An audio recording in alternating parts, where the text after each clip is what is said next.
are you all ready for another death battle, folks? Aloha everyone, my name is ZeroHyperGaming, and we'll be taking another look at another death battle, folks. It's going to be Crash Bandicoot versus Spyro the Dragon, folks. As you all know, these two titans were the mascots for the PS1, PSX, Sony PlayStation, the first PlayStation, whatever y'all want to name it, folks. But anyways, I was a huge fan of both games, and I always wish they made a sequel. You know, like on the PS2, PS3, PS4. You know, since they were the mascots for that console. But anyways, folks, before we get this death battle started, let me know in the comment section box below who you all think's gonna win. For me, I hope the damn Spyro wins, man. I really hope Spyro wins, bro.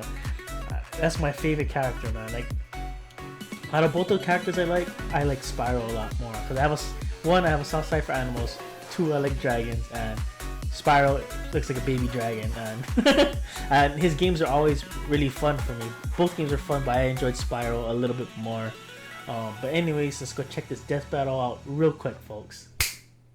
Alright, death battle. Man, I love this series. The early 1990s played host to one of the biggest battlegrounds the world had ever seen. The Super Scope. Nintendo and Sega's mascots were locked in a merciless duel over the gaming throne. I love how they talk about the huge duel and rivalry. Was rising to the top. The Sony PlayStation. Yeah, that caught those two companies by surprise. It had two. Crash Bandicoot, the mutated marsupial from Down Under. And Spyro the Dragon, the powerful purple hero of the Dragon Realm. He's Wiz and I'm Boomstick. And it's our job to analyze their weapons, armor, and skills to find out who would win a death battle. Listen, I admire another brilliant doctor of science as much as the next guy, especially those with grand plans to take over the world. But I'm not sure Dr. Neo Cortex makes the cut. Why not? He's an evil genius who made a mutant Aussie army of animals to take over the world. Sure, but when it came time to assign a general for this army, Cortex chose, of all things, a bandicoot. A band of what? You're making that up. It's a real animal. Look.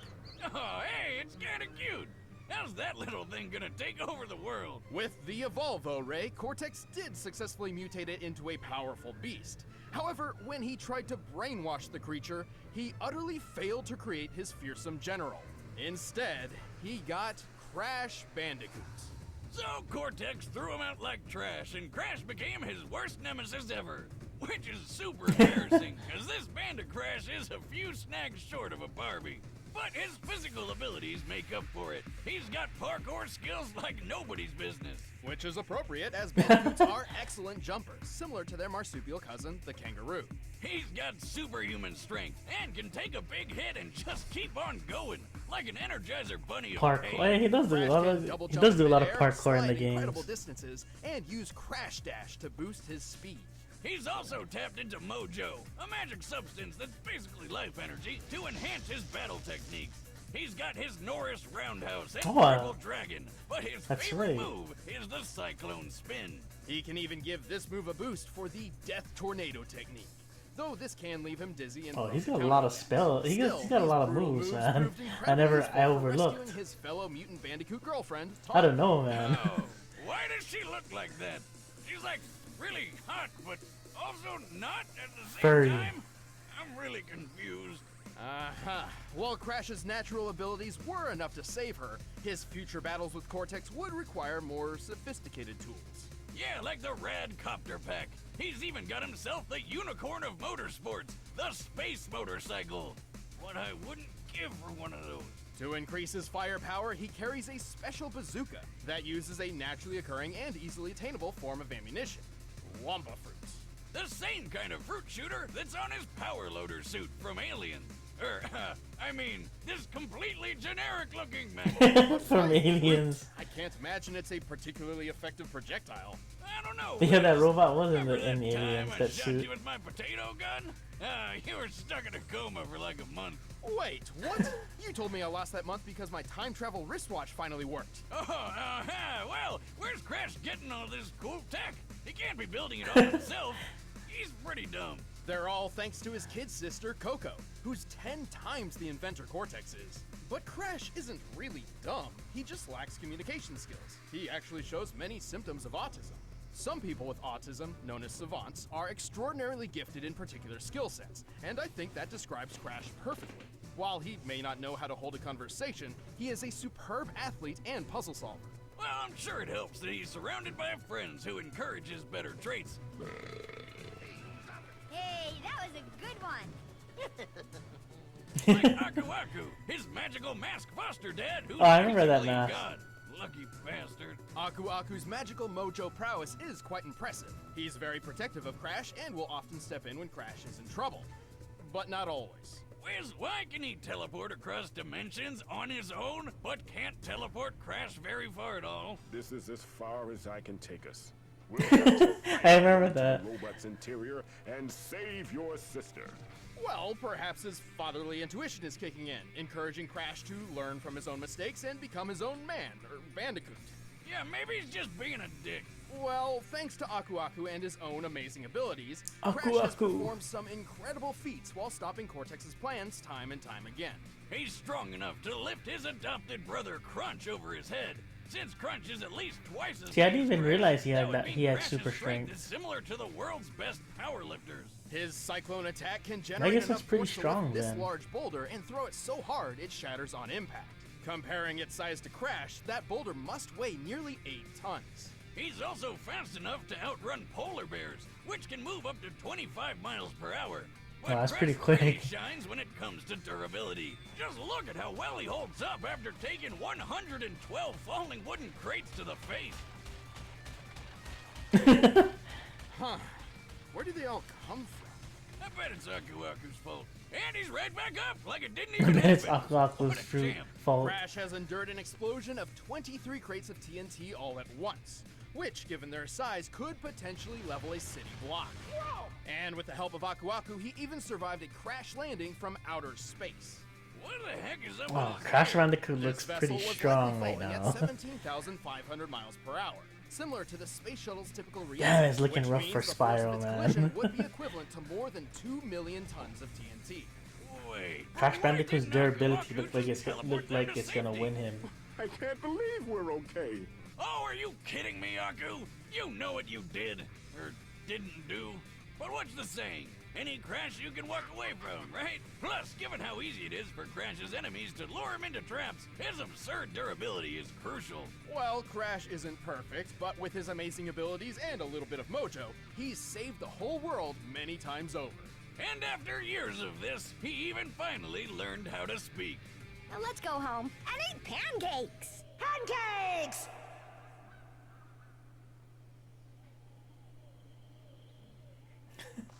Wait, that's it?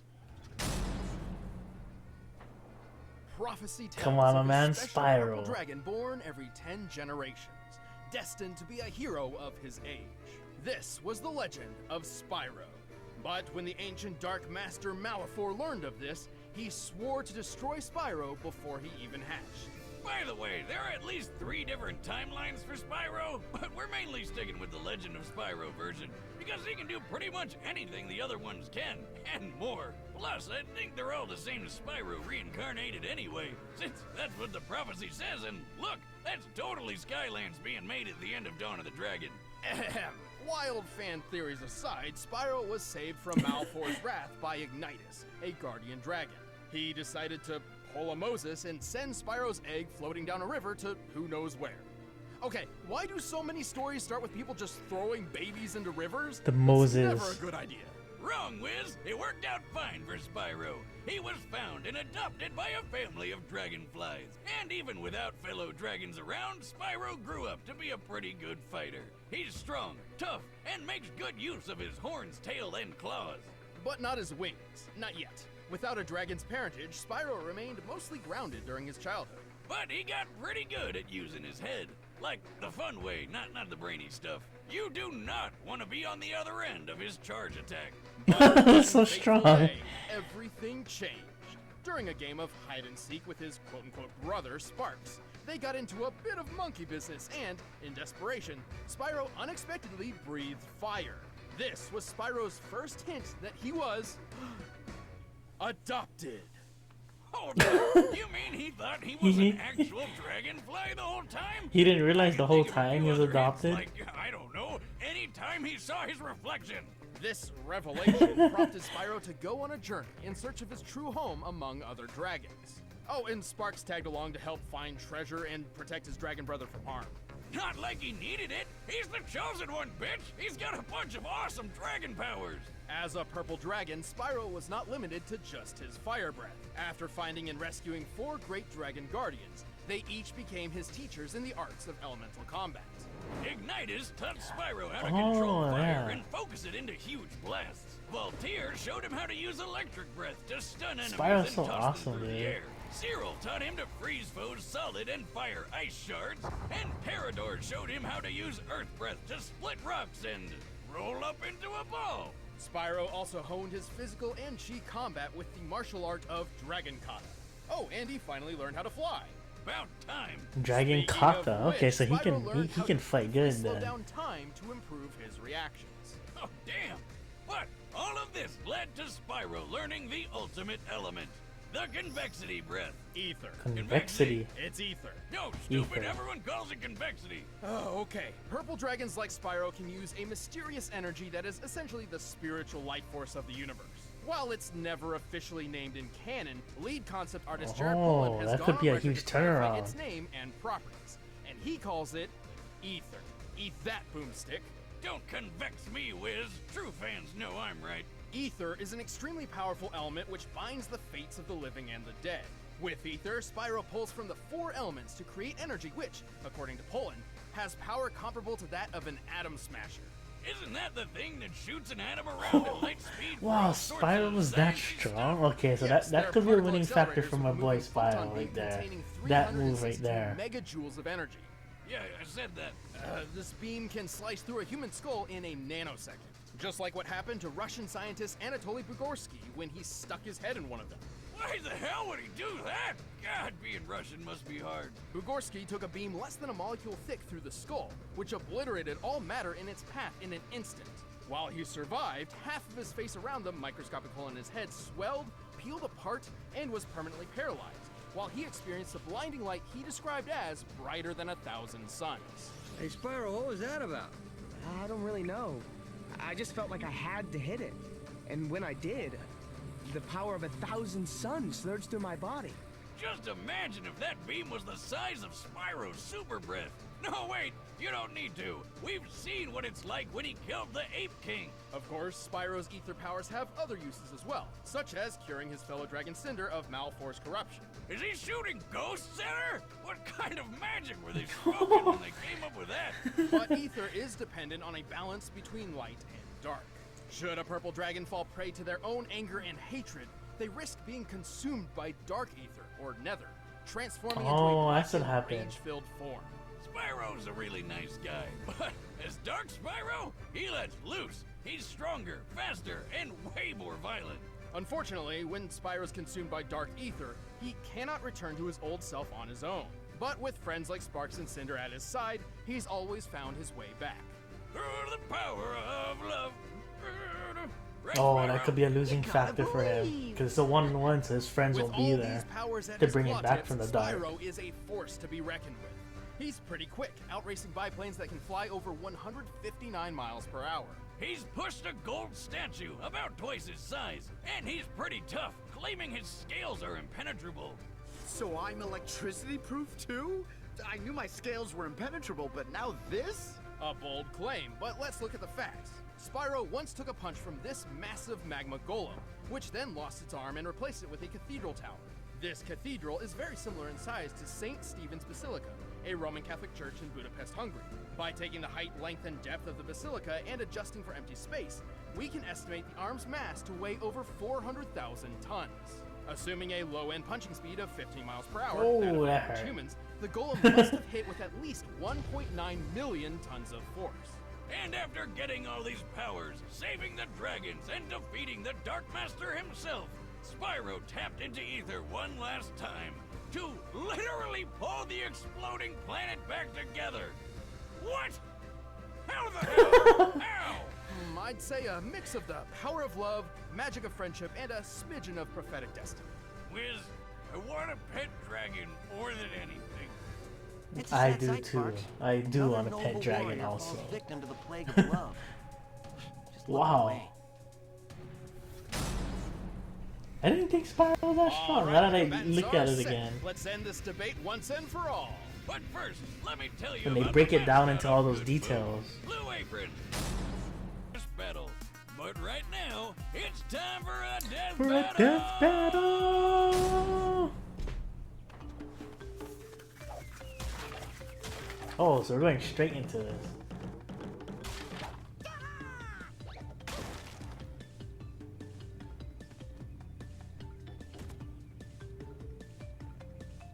Weird. What are you doing?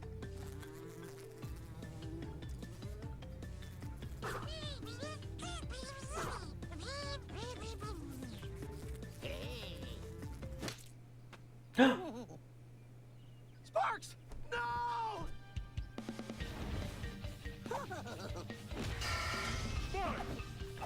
He squashed Sparks. There's that dragon kata.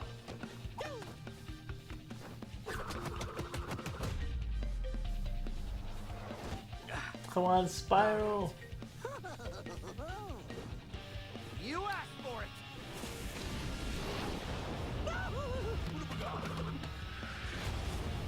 Oh, that dang mask, man. That damn mask.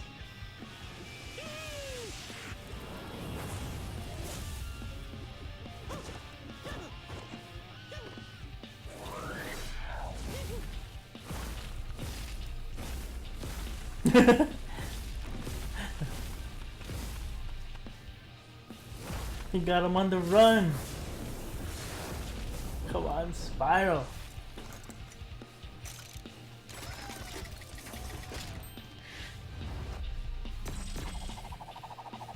Bazooka fruit. Wait a sec, was that a fruit?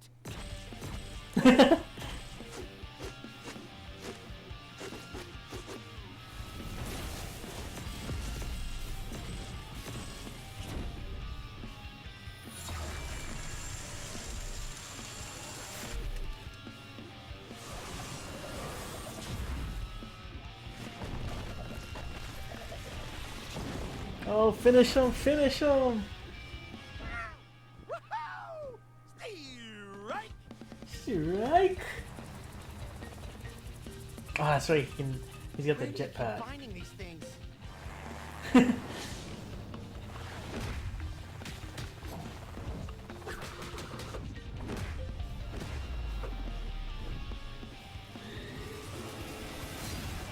I'm done with this.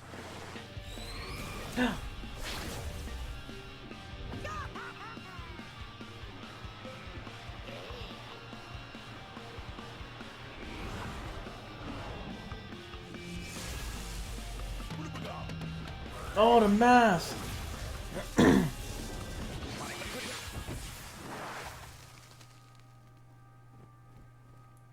Oh, that's right. It can teleport him. What? I don't think Aku Aku's gonna pull Crash from the grave after that. Spyro had plenty of obvious advantages. His speedy Yes, foot let him you control won. the pace of battle, Yeah. and his elemental arsenal gave him Yes. a much wider When I variety tell of you, attacks oh, than my boy Crash had Spyro ever was seen gonna in a win. one-on-one fight. Even with his extraordinary I thought the physical mask was skills, gonna Crash teleport him was away simply because the mask overwhelmed. had that But power to teleport. surprisingly, this wasn't nearly as one-sided as it looked on paper. With the strength to throw an 8-ton boulder, Crash was actually stronger than Spyro. And I thought both at of the them end, had I survived thought impacts Crash was gonna around come 2 back with that million mask. tons of force. I thought the mask was gonna teleport him away. I was like, It's oh almost no, like they Spyro's planned gonna get this all countered. along. To be fair, we did have to lowball Spyro's durability against the Golem's punch. However, both of them had shown durability, which far exceeded much of their attack capability. So even with his gadgets, Crash really didn't have a good way to hurt Spyro very much. I think it was the But ether funny thing that is, the Spyro determining didn't have factor. many attacks that could firmly hurt Crash either. They were both just too tough. Well, until Spyro used the Ether Breath, which could literally break matter apart at an atomic level. Not even Aku Aku could save Crash from a beam that intense. I guess Crash I just thought Aku couldn't Aku was spin gonna this teleport one. him The away. winner is Spyro the Dragon. Oh yeah, I thought I was Guys, thanks for worried. watching this episode of Death Battle. If you want Everyone I seen Aquaku save him, I was like, shit, he's gonna teleport him away And if you and guys kill want to see Spyro, exclusive but he commentary didn't. on this episode, click that little box over there. I guess Aku can't teleport while being attacked. Well, let's see what's Kingdom Hearts Sora? Ooh, folks, let me know what y'all think about that Death Battle video, folks, in the comment section box below. And man, whew, let me know in the comment section box below who you guys picked. I want to know. But my boy Spyro, he's a winner, man. I thought he was gonna lose. I thought once Spyro turned dark, you know how most of the Death Battles goes is whatever character uses their special, their trump card first. The person who uses their trump card second usually wins, right?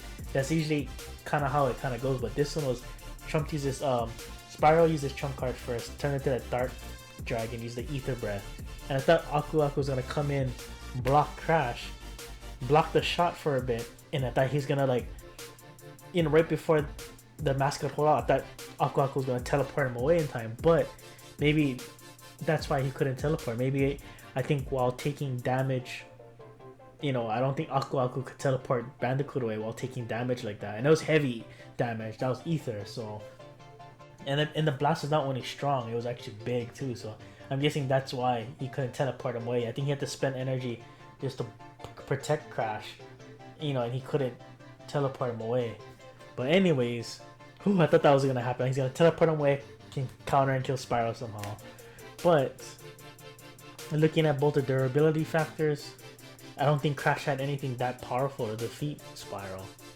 But anyways, let me know what y'all think about that Death Battle. It was pretty hype for me. That was one of my two favorite characters. But anyways, yeah, the next Death Battle we just saw was between Sora and Pit. I was pretty hyped when I saw Sora, then I saw Pit, and I don't know. I don't know too much. I actually don't know too much about Pit, but I haven't played any of the games actually that he was in. I played most of the Kingdom Hearts games, you know, 1 and 2. Hopefully Kingdom Hearts 3 comes out. But anyways, Death Battle's been pretty hyped lately. I think my favorite season for Death Battle would have to have been season 2. I think season 2 was the best season for Death Battle. That was my most favorite season. But anyways, folks, like ZeroHyperGaming always says, mahalo, peace. Everything changes.